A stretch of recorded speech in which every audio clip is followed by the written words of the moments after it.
ആരാണ് നമ്മുടെ ദൈവം? ദൈവം എൻ്റെ അപ്പനാണ്. പരിശുദ്ധാത്മാവിനെ കിട്ടണമെങ്കിൽ ഒന്നാമതായി ദൈവത്തെക്കുറിച്ചുള്ള നമ്മുടെ ധാരണ മാറ്റണം. ദൈവം ഇങ്ങനെ വടിയും കൊണ്ടിരിക്കുന്ന ഒരാളല്ല. യേശുക്രിസ്തുവിൻ്റെ കുരിശുമരണത്തിന് മുമ്പ് ഒരു വ്യക്തി പാപം ചെയ്താൽ ആ പാപത്തിൻ്റെ സകല ശിക്ഷയും ആ വ്യക്തിയോ ആ വ്യക്തിയുടെ മക്കളോ ഏറ്റെടുക്കണം. ഇത് സത്യമാണ്.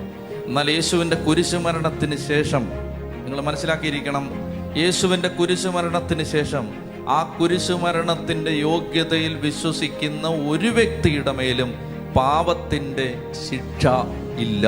ഇത് നിങ്ങൾ വിശ്വസിക്കുന്നു? നമ്മൾ തലമുറയുടെ കെട്ടഴിക്കാൻ നടക്കുക, നമ്മൾ പാരമ്പര്യ ശാപത്തിൻ്റെ കെട്ടഴിക്കാൻ വേണ്ടി നടക്കുക. ആ കെട്ടഴിയുന്ന ഒരു സ്ഥലമുണ്ട്. എവിടെയാണെന്ന് ഞാൻ പറയട്ടെ. ആ സ്ഥലമാണ് ഈ ബലിപീഠം. ഇവിടെ അതഴിയുന്നത് ഒരു മനുഷ്യന് അതഴിക്കാൻ പറ്റില്ല. ഒരു മനുഷ്യനും. ആ കെട്ടഴിയാൻ ലോകത്തൊരൊറ്റ ഇടമേ ഉള്ളൂ. ആ ഇടത്തിൻ്റെ പേരാണ് ബലിപീഠം.